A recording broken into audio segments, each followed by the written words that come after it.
I was working every hour out of work possible. So I was working before work, like 5 a.m. I was working when I got home from work. I was working on that day off and the weekends. And I thought I couldn't get to the next level of this business unless I had more time. And the only way to do that was giving up the day job. Plus, when it came down to it, I really didn't care about my job anymore. I was not a good employee. I hated it. I really did. It was time to move on, basically. Wow. So you said a couple of things there that I think will be helpful to all of us.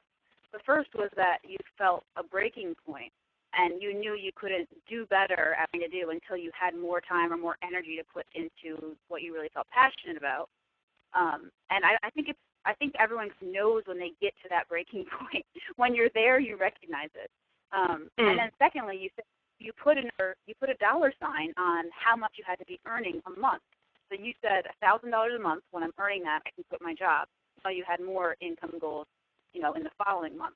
But that's really great, because I think figuring out exactly how much you need to jump off into the next venture is it helps you really put together like a concrete plan around how you're going to move into the next phase of your career. Yeah, and I think having that 6 months saved was really important for me as well, because I knew that I had 6 months, and then if all else failed, I would go back to work. And at that point, seriously, when I gave up that job, because I was a contractor as well, I was very employable at that point. 6 months wasn't going to make that much difference. So actually, when I gave up my job that day, it was not that big a risk for me, because at that point I thought I would go back. Now 6 months later, when I wasn't quite meeting the targets I'd set myself, and I sat down with my husband and said, okay, I should go back to work if we want to, buy a house or something, but actually this is what I want to do with my life. And he was like, yeah, go for it. So I didn't go back to work, and right now, 2 years later, I couldn't get a job in that industry, and I'm very grateful for that. So it is more of a risk, it's more of a risk over time as you become less and less employable as an employee and more of an entrepreneur, you know what I mean. Well, can you talk about the different buckets of revenue that you have come in? Because you wrote a great blog post recently that actually where you literally had a pie chart, and you said, look, this is how much I'm getting from team, this is how much I'm getting from product, this is how much I'm getting from my novels, and I would love to hear you're making that work. Yeah, sure. So in terms of figures, I don't like giving exact figures, but in terms of I'm earning around twice the average income for a woman in the UK, which is great, really. But I'm absolutely not a multimillionaire. I'm not, I'm not like Pat Flynn, smart passive income with like bazillions every month. So I guess what I'm saying is I'm earning a good income, but not where it's going to be in the next 5 years. But saying that, I'm very happy with where I am, and it's split. My speaking is it was 13%, and this was based on my last tax year. And then my book sales were 42%, and my product sales were 45%. So just to explain what that is. So my book sales is only the sales of ebook and print book through Amazon, Kobo, iBookstore, all of that. So that's actually book sales. Then product sales is I sell courses. I teach authors and creatives how to do marketing and write novels and that type of thing from my website, the Creative Penn. So that's product sales. And then speaking is obviously professional speaking fees, sort of that I do kind of once a month. So that was what my split was last year. But the aim is to change that up. So we can talk about that in a minute. But that's kind of my split right now. Wow. Okay. So that's really interesting for a lot of us, because I think some writers have the misperception that they can make their entire living just kind of writing what they want to write, or writing, I guess, having all of their eggs in one basket. And it sounds like you really diversified. Does that make you feel more like, not because you enjoy those different pies or pieces of the pie, or have you done it because it makes you feel more secure in case, one piece of revenue drops off? Oh, I'm definitely a fan of multiple streams of income. And remember, I have 7 books out at the moment. So I have 5 fiction books and 2 non-fiction books. So that's not one book either. I really don't believe that. I mean, maybe 0.1% of writers could make money out of one book. That's not the reality of being a writer at all. But in terms of the product sales, basically I learned how to blog, and you remember this, when we started learning how to blog 5 years ago, and the model still is, I think, teaching online, so like copy bloggers teaching sales, and people teaching other people what they learned. So I started making courses so I could teach other people what I was learning, but also at the time I was writing my first novel, and that took 14 months, but I could make a course in a lot less time. So I started doing courses as a way to make an income, but also to help people, because I knew that authors were struggling with these things. The speaking, I definitely went into professional speaking as a way to earn money, but also it's something I've always enjoyed, and I think it works really well with being an author, because sometimes you just need to get out the library. But certainly I fully intend to ramp up my income from my books, but obviously it takes time to write them.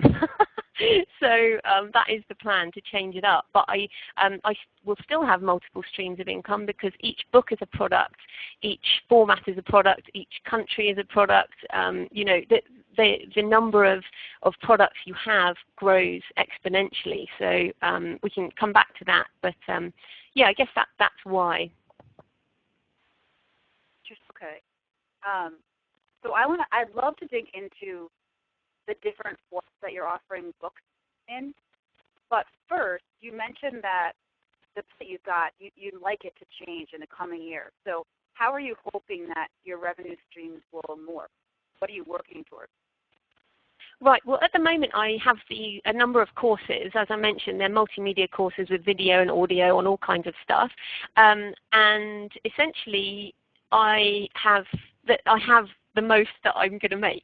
So I have them on writing, on publishing, and on marketing, and that's what I've got. So I've got all these courses, and so I'm not going to make any more courses. I'm focusing now on mainly writing fiction. I am writing some non-fiction, but mainly fiction. Now my reason for this, and this is a kind of penny drop moment for me earlier this year, was that anything we do that involves the internet, you have to update quite often. So I've done these courses, like I did a course on blogging for authors. Now, WordPress changes quite regularly, and Facebook changes, so with marketing. So by the time you've explained something, it's changed again. So I was like, do you know what? I want to focus on products that I don't have to update. And I really love writing novels. I absolutely love it. It's my passion, I guess. But it's also, I see more and more money coming in through fiction, and it's the ultimate scalable product that you don't have to update. I mean, you still read books that were written hundreds of years ago. So that's kind of one of the reasons why, from an entrepreneurial perspective, is the product is ultimately scalable, plus you don't update it, and it can earn you money the whole of your life plus 70 years after your death. And the second one is that I love it. So the reason I want to change my percentage split is for those reasons, and I want it to be 80% book sales and 20% speaking. Awesome. I love that you're so willing to talk about it. You can see in the comments that people are saying that they really appreciate all of your honesty and your transparency, because it helps us figure out what the best way is for us to make our own living, right? Oh, yeah. Really and you guys, yeah. Go ahead. Oh, I was going to say, this is so important to me because I think, especially in the writing industry, and there's been this veil of secrecy for so long, and people have, made it sound like writing a book is something spiritually, and the muse is something that only is lights on certain people, whereas I don't believe that. I really believe that this isn't a zero-sum game, that everyone can do this stuff. So yeah, I'm really happy to answer any questions people have. Yeah, and it's also the point about anyone being able to do this stuff. It's becoming more and more true. Because of the internet, and all these digital tools have, it's really more possible than it was before for people to make a living as a writer, as long as we're all willing to think outside the box a little bit. Do you agree? Oh yeah, absolutely. And I would say it's simple, but it's not easy. Like so many things. I mean, if you want to be a writer, you have to write, and actually, that's one of the hardest things. Well, what I'm interested in is how you make money through fiction. And I'm interested for two reasons. For one, I don't do any fiction, and I'm just interested to hear kind of how you manage that. But also, I think a lot of people really want to write fiction, but they just don't feel like they can make money at it. So can you talk about the different formats that you're using to get your fiction out into the world, and what are the pros and cons of each of those? Yeah, sure. So, and obviously the formats are not just about fiction, but basically fiction sells a lot more than nonfiction. That's a kind of baseline statement that's true for most things. The people who sell a lot of nonfiction already have a platform. So they're people who come out with a book when they've already got a mega blog, for example, like Chris Gillibo. Would be one example, or Michael Hyatt. But in terms of what I do, with fiction, you really have to, if you want to make money from it, and as I said, I'm absolutely a fan of writing any book you want that's on your heart. But if you want to write a book that's going to sell, you have to write a book that people want.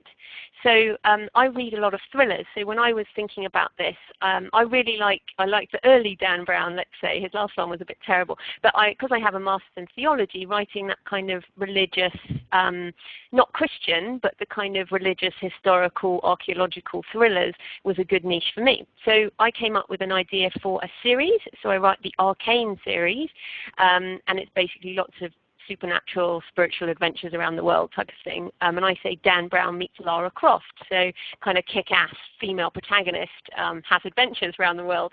So that's one thing that's very important if you want to make some money, is you have to understand who you're aiming the book at, and in my case it's people who like Dan Brown books, and you also have to pick a genre that actually does sell. So, for example, a lot of people, I like writing poetry, and I'm sure some of you guys like writing poetry. Poetry will not make you any money. It's for the love of it. Writing romance, for example, is the way to be a millionaire. But the number one principle there is you have to write a lot of books. So the authors I know who are making, let's say 5 figures a month, and some of them 6 figures a month, and I do mean a month. There's a lot of people making a lot of money out of fiction right now, especially with self-publishing, is they have a lot of books. So most of them have 15 plus books, and they're making a lot of cash. So that's, as a businesswoman, I see that and get very excited. So, sorry, Lexi, should I talk about the format, or do you have another question off that? Yeah, definitely. But first, for people who aren't familiar with your work, maybe first explain whether you're focused on traditional publishing or self-publishing. Oh, right. Sorry. Yes, I'm an indie published. We say indie, independently published author. So yes, I'm self-published. The reason I make a distinction there is those of us who call ourselves indies take this very seriously as a profession, as a career. I believe anyone can self-publish. You can self-publish, your photo book, or I helped my niece self-publish a picture book recently. But I'm an indie author. I do this as a career. So I self-publish my books through Amazon, through Kobo, through iBookstore, etc. And I sell and market them myself. And this means that I get 70 to 80% royalty. That's 70 or 80% royalty versus traditional publishing, where you'll get around 10% royalty, 15% royalty.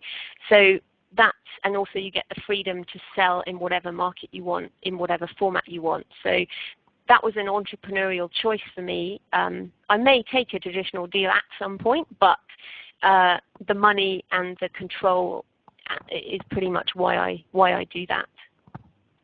Okay. So say you came out with a new novel. On what platforms would you look to make it available? Okay, well, this is really exciting. So I want you guys to think about the finished manuscript. So if you want to write a book, think about you've got this finished manuscript on your desk. So say it's a pile of paper. It's one pile of paper. But what the magic of books is that you can turn that into so much more. So first up, you've got the ebook, the print book, and the audio book. So, and I'll try and go through this quite quickly. But if you look at the post on my site, which is 2 years author entrepreneur, I go through all of this on that post. But basically the ebook I publish on Amazon KDP. So that's kdp.amazon.com. That's the Kindle. And that's the bulk of my income right now. I also publish through Kobo Writing Life and smashwords.com for everything else. I then do a print book, and I use createspace.com, which is Amazon's own self-publishing platform. So I think print is still important because a lot of people want print. You can do giveaways. It's really good for marketing. So I also have a print book. Incidentally, I sell a lot more print books for my non-fiction than I do for my fiction. And then audiobook. The audiobook market is just starting to go off with smartphones and podcasting and a site called acx.com, Audible Creation Exchange. And that's hopefully going to be opening up into other markets. It's US only right now. But the audio market is just another market, basically. So now you've turned your one manuscript into 3 products. But that isn't the end of it, and the bit I get really excited about, okay? So that's what exciting. You've got 3 income streams from one book. But then you multiply that by the country or the territory that you're selling in. So if your book is in English, your market is obviously the US, the UK, Canada, Australia, New Zealand, and then you've got all the other countries in the world. So for example, you guys might not know that there are more English speakers in India, Pakistan, Nigeria, and the Philippines than there are in the UK. And there are obviously English speakers all over the world. I mean, I didn't even really realize how amazing the market in the Philippines was until recently. So what's happening around the world right now is that ebooks are very mature in the US. They're getting so in the UK, but the rest of the world hasn't even started yet. And if you think that somebody might discover my book Pentecost, the first one in my series, in the Philippines tomorrow, they can then buy all the rest of them. So now, so you've got your one manuscript, you've got it in 3 different formats, and you've got it in, let's say, 50 countries, because at the moment Amazon's in around 30, iBookstore's in around 50, and Kobo's in a lot more. So that's exciting. And then even better, you can then look at translation. So in terms of language, you can start multiplying that by all the languages. So for example, in America, Spanish is your number 2 language in America. It's also a big language in South America. Germany looks like the next country in Europe that's going to go nuts. So I'm currently working with a German translator, and we're going to start getting Pentecost out. So can you see how one manuscript can turn into, I mean, at the moment, I can't even say how many streams of income this could turn into. And then if you think that I have 7 books and I'm going to be writing more and more, it's magic. Is that not magic? That's awesome. That's really cool. So are you... Oh wait, I forgot. I forgot. As well as that, you can obviously sell film and TV rights and anthology rights and multimedia rights and all of that, which is just starting to happen for indies. Film and TV in particular is just starting to happen. So it just doesn't really stop the number of ways you can exploit one manuscript. Wow. So the ebooks, the different platforms that you're putting the ebooks on, are you doing that because those different platforms are helping reach different readers, or are you doing it because people want to read books in different formats? Yeah, I mean, it's all about readership. So obviously Amazon pretty much owns America for the ebook market, but Kobo owns Canada. In Germany, there's another site called Tolino. In India, it's a site called Flipkart, and iBookstore in Germany as well. So by doing this, and when you own all of your rights, you see, you can do this yourself. You can basically, but to try and keep it simple, I just use Amazon KDP, because then you can go direct there. Kobo Writing Life, direct to Kobo, and then smashwords.com for everything else, and that goes to Barnes & Noble Nook, which isn't open to non-US authors directly, which is why I use it. Otherwise, I'd do that direct as well. It goes to iBookstore and all these other different sites. But I've got, if people are interested, on thecreativepenn.com/resources, you can get to my How to Publish 101 blog post, which will have all of those links on. Okay, cool. And I'll try to add some of those at the bottom of the recording as well. So how did you know how to, get your book, make your book up on these different platforms? Is the process similar for those 3 ebook platforms that you talked about? And I mean, then of course audio is totally different too. Like, how did you know how to do it? Yeah, well, again, I mean, I've learned how to do this over time, and I have courses on my site that teach people how to do this. So it's kind of my business to know, but it's pretty simple these days. It's like you don't have to know any programming or anything. You just have to. There's a process. You follow a process, and the book is there. So the publishing side, once you've done it once or twice, you know what you're doing, and it becomes quite mechanical, which is why I don't think publishing is a particularly difficult thing. The difficult thing is reaching readers with your work. But yeah, it's not that difficult, I guess, once you know what you're doing. And my aim with my website is to help you know what to do so that you don't have to struggle yourself. Mm-hmm. And so what's your time breakdown in terms of how you spend your hours? How much time are you spending writing versus doing all these, getting things published or marketing yourself? Okay, so I have a sign on my wall, and it says, "Have you made art today?" What can I create today that impacts my long-term wealth and legacy? Weigh everything against this. So that I have that written in massive marker next to my computer. So every day I have to make something. And generally that's a word count. So I track my word count. I have, and this is going to sound crazy to some people, I am very creative, but I do have a timesheet app on my phone, which is called Office Time. And I basically use that to track my hours, which makes me accountable around things like email and social media and all that kind of stuff, because it can be quite easy to get carried away. But no, my number one thing every day is what can I create in the world, because that's kind of why I love doing this. But sometimes that might be, like that blog post I wrote about 2 years as an author entrepreneur took me all day, because I was thinking about it and reflecting, but that was creating something in the world as well. So generally I spend the morning, so 8 till 12:30ish creating. So today I am actually writing a nonfiction book on public speaking for introverts and creatives, because I am an introvert speaker. And so I wrote that this morning, and then this afternoon I did some blog scheduling, some social, doing this webinar. So pretty much I try and create for half my day, and then the other half my day is doing all the rest of the stuff really, and meetings and business. Yeah, right, exactly, making everything work. So can I ask what your word count is each day? What do you aim for? I aim for an average over the month of 1,000 words a day over the month, so like 30,000 a month. So that might come in big chunks, or it might come in small chunks. But I am doing NaNoWriMo in November. If people don't know, it's at nanowrimo.org. It's National Novel Writing Month, and I'm going to try and finish my next novel, Delirium, in November. So that will be a 70,000 word month. So that's a really good kick in the pants.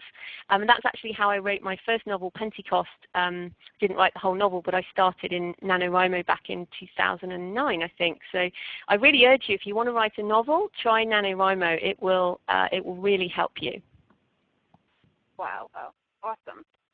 Well, I have a lot more questions, but we're also starting to get questions come in through the Q&A button. So listeners, everybody who's listening, if you want to ask a question for Joanna, press that Q&A button to the top left of your screen, and if it's okay with you, Joanna, I'll go through a few of those so we can really kind of talk about what everyone who's listening is interested in. Great. So our first question is, she's asking, do you focus on SEO in your blogging? It's something that you work on, and has that helped you increase the popularity of your blog? Yes, absolutely, and I recommend copyblogger.com for learning about headlines. And I retweet a lot of people, but I often have to rewrite people's headlines because they're not clickable. So I think learning to write a good headline is really important. And also I use the SEO WordPress plugin, all-in-one SEO pack, I think it's called. And I use keywords.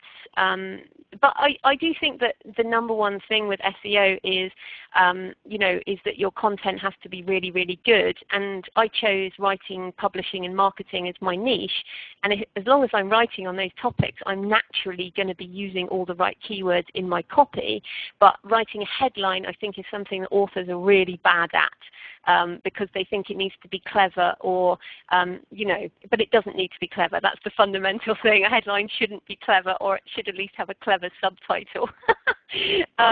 We can't really do an SEO call right now, but yes, definitely it's really important. And even my non-fiction books, How to Market a Book is one title, and Career Change is the other title. Both of those are SEO book titles, and I rank really highly on Amazon for those. So yes, very important. That's a great point, is that you want to think about SEO not only for your blog posts, especially for the titles of your books. And I actually have an entire webinar on SEO. Listeners are interested. You can find that at alexisgrant.com/webinars. There's some archives there, and you'll see the SEO one. Let's see. I want to know, what's the turnaround time from completed manuscript to published, including edits and rewrites? Well, the editing is okay. Well, if you've got a first draft, and if you're interested in that whole process, the creativepenn.com/writing. I've got a whole load of curated posts there that will help you, one of which is what to do after the first draft, which goes into a lot more detail. But basically, the redrafting, for me, takes at least as long as the first draft. So writing a big second draft, but that's because I don't plan in detail. That will differ per writer. So the rewriting takes a while. Then you really need to book an editor. And if you're, certainly at the beginning, you probably need a structural edit, which will really help you, certainly if you're writing a novel. Then you'll need a line editor. And again, you have to book them in advance, and then it will probably take them a couple of weeks. And then I do all the rewrites again, and then I get a final proofread, which will take about a week. And that proofreader just makes sure that the manuscript is ready for publication. Then the actual publication takes about 24 hours. You just upload it to Amazon and then it's for sale. So that bit doesn't take long at all. What takes the time is obviously the writing, the rewriting, the editing, all of that type of thing. But make sure if you're going to do this, you organize booking an editor in advance, booking cover design, all of that stuff you can't just do at the last minute with good people, because you need to book them. Yeah, and what do you do for cover design? Sorry, say that again? What do you do for cover design? I use a professional designer, and again, if you go to thecreativepenn.com/book cover design, you'll find a whole load of recommended designers, because I know it's something that people struggle with. Awesome. Are you comfortable giving us a ballpark for what you think a cover design should cost? Oh, it's totally dependent on what you want it for. So, for example, if you wanted to commission a original piece of artwork for a print design, that's going to cost you a lot more than an e-book cover with stock photos. So, if you're going to use a professional, I would budget between $200 US and $600 US. It can go up to more than that if you want original art, but I don't think that's necessary. I also I really think having professional design is important, but I actually have a blog post coming up on my site from my own designer about how you can design your own in Microsoft Word. That's coming up on the 20th of October. So if you do want to try it yourself, I urge you to study stuff like that from designers so that you know what you're doing, because book covers need to, that they are marketing. Book covers are marketing, and you need to make sure it resonates with your target market. So yeah, very, very important that you have a hardcore book cover. Awesome. And Joanna, you don't see the screen, but I have on the screen here several different links for folks, and one is the jfpenn.com. And so one participant is asking about that website. That's your fiction blog, right? So can you tell us a little bit about why you created that Penn.com in addition to the CreativePenn.com and how it's working for you? Yeah, sure. So I got to the point where I was writing the Arcane series, and I'm writing as I began to find my fiction voice, it's actually a lot darker. It's verging on horror in some cases. So there's a lot of death and yeah, really quite dark topics, and that is an interesting side of myself that I'm getting to know as I find my voice as a fiction writer. I've got a new crime series coming. The first is called Desecration, which may give you some idea. If you look at my boards on Pinterest under JF Penn, you'll be like, oh my goodness, I thought she was so nice.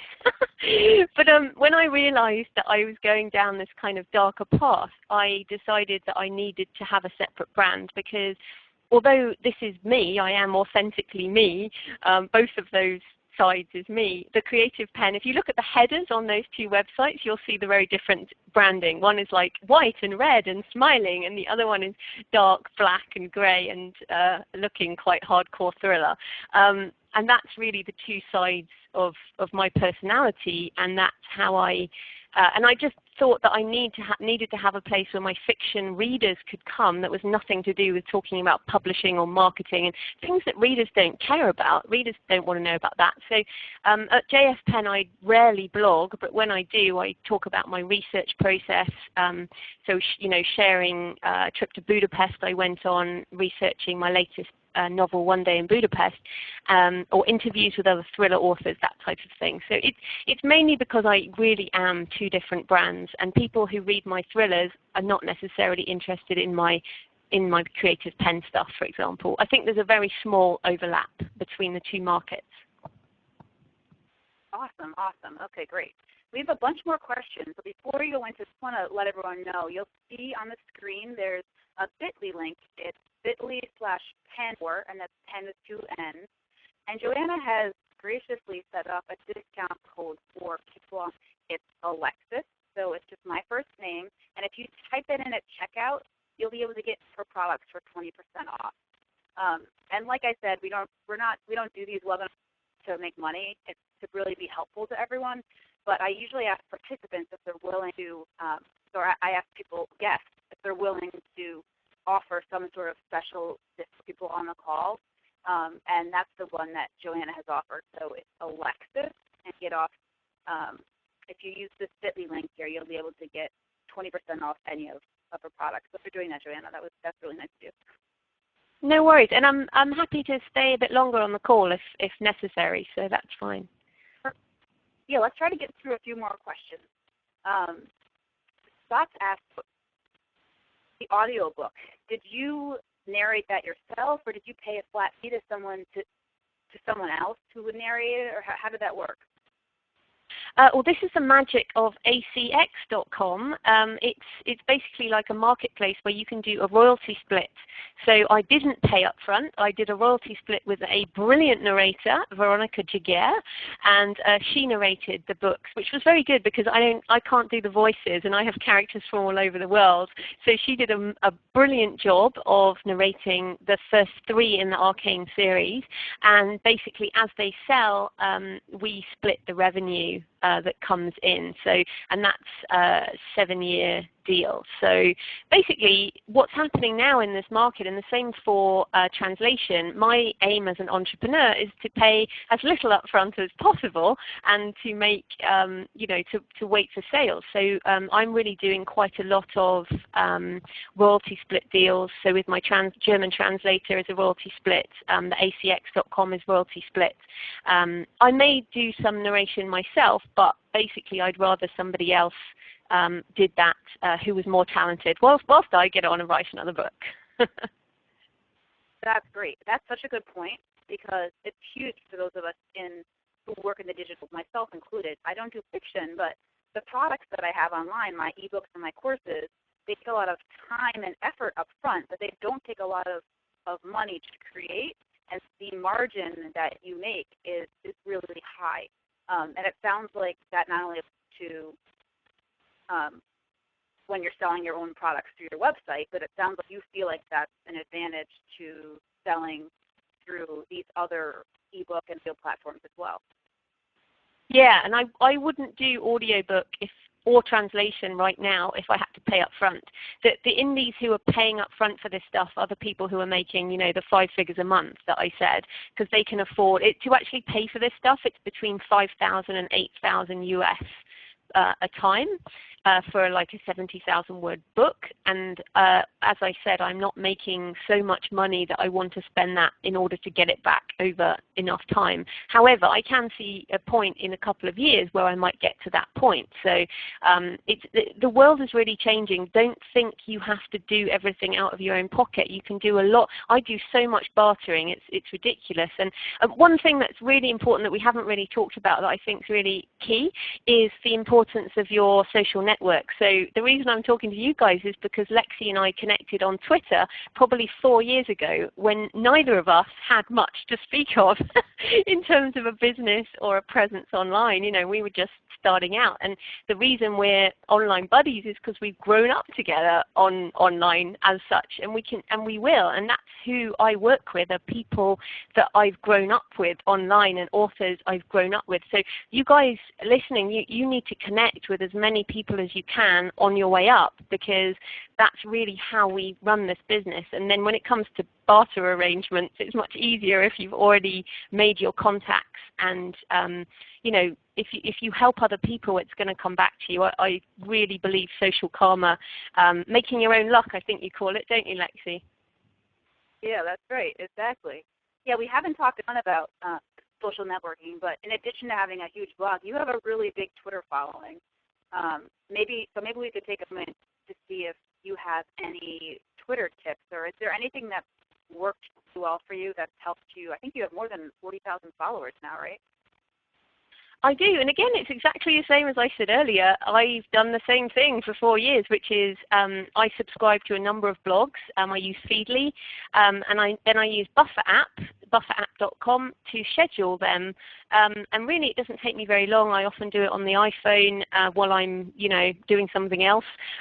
Is I just keep scheduling useful information for people in my niche, which is writing, publishing, and marketing. So if you look at my Twitter stream, you'll see that most of what I do is tweet other people's links 24/7, and that's the beauty of scheduling through Buffer app or Hootsuite or whatever. And then I reply and I add some personal stuff, but most of what I tweet is other people's useful links, and therefore you become a bit like a news feed, a curator, I guess, and that's what I've become in my niche. Mm-hmm. Someone in the chat room is saying that you're getting some new Twitter followers from participants on the call, so that's cool. But they also want to know how much time each day do you spend on Twitter? Oh, really? I mean, it looks like I must spend all my time on Twitter, right? But as I said, most of it's scheduling, and then I'm not even on Twitter. I'm on Feedly and Buffer app, and I actually just do that on my phone, as I said. So I probably spend about an hour a week scheduling. because I don't read all those posts. Please don't think I read all of that. I have my trusted sites. Like, I know that when Lexi writes a blog post that my audience will like, that, you know, please excuse me, I don't have to read it to know that it's a good one. and there's lots of people that although of course I read your blog post, Lexi, but you know, I don't have to read all of these 400 blogs a day in order to schedule things that will be useful for people. And then I pop in probably twice a day on Twitter or more if I'm, you know, having a difficult moment, and reply to a whole load of things. So I would really say that I probably only spend half an hour a day plus the half an hour to an hour scheduling. So not that much. And Twitter is my #1 social network. So all of the rest of the ones I really don't do too much on. Awesome. Tracy wants to know, do you have a rough estimate of cost book, you know, including the editor, the book design, whatever other costs you incur? Again, it's really hard to tell because there's so many different, you know, how many editors you use, that kind of thing. And please don't quote me on an exact figure, but if you have around, well, let's say you can do it for free. So you can barter with another author for editing, you can design your own cover, and you can publish for free on Amazon and for free on CreateSpace. So it can be free, absolutely, but I would expect to be paying between $500 US and $2,000 US for a good editor. And then for a cover designer, I mentioned that earlier. So yeah, I mean, if you want to do this like the very best professional equivalent to traditional publishing, it will probably cost you around $1,500 US. Good, awesome. That's really helpful. It's really good for us to have some of these solid, concrete numbers going forward. So thank you for sharing that. One more question on my list that I don't want to end without asking is, what metrics do you look at? So, for me, I know at the end of every day, certain metrics I want to look at, either how many people signed up for a webinar, what the open rate was on my most recent newsletter, maybe how many unique visits we have, certain blogs that my team manages. I'm curious, what do you track and what do you look at to kind of judge whether a day or a week or a month was successful? Oh, you're going to be so disappointed in me. I don't track anything. The only thing that's important to me is what's on my wall. Have I made art today? So if I have created something in a day, then I feel happy. And seriously, that's really always been my thing. And I mean, maybe occasionally I will look at, I hardly ever look at Google Analytics. I hardly ever check my Amazon sales, to be honest, as long as the money's coming in every month. I'm pretty shocking at data, and I am married to a statistician, so you'd think I'd be better. But I really think that if I keep doing what I'm doing, everything is good and things keep going up. And I guess the number of I don't know. The easiest one to see is Twitter followers, but I don't think that's very important. I really think it's the number of things I put into the world each year. That's probably the biggest thing. I do on New Year's Day. I do this is my goals for the year, and then I review it in July, and then at the end of the year, I say how I've done. So this year was creating 2 novels and a nonfiction book, and that type of thing. So as long as I've put some more books in the world, and also to do the audio. So for example, so those are my metrics. I guess they're not quite as granular as you might think. Well, no, that's really good. Is that you're focused on one thing that you need to get done. And I think that's something that I could do better, and probably a lot of listeners could do better. So that's really good to hear. Joanna, thank you so much. We still have a lot of questions coming in, but it's hit the hour mark, and I don't want to go too far over in case people are on lunch break. But I'm hoping that if people tweet at you, would you be able to answer any additional questions, if it's possible for them in 140 characters? Yeah, I can stay on the #Alexis webinar on Twitter for a bit. If people want to do carry on Twitter, that's fine. Great. Yeah, so if anyone has questions, if you can tweet them at Penn or add the #AlexisWebinar, Joanna and I will stick around and try to answer some of them. And just as a reminder, you can find Joanna at thecreativepenn.com, or for fiction, jfpenn.com. And if you visit her store, the short link for that is bit.ly/PennStore, and use code Alexis. You can get 20% off all of her products there, which are really more in-depth tutorials about a lot of things that we talked about today, right? Yeah, absolutely. And yeah, you can just send me any questions as well, Joanna at the Creative Penn. Great. Thank you so much for coming, and thanks everybody for listening in and offering some really great questions. I hope this was helpful to you, and I would love to see you on the next one. Have a great day.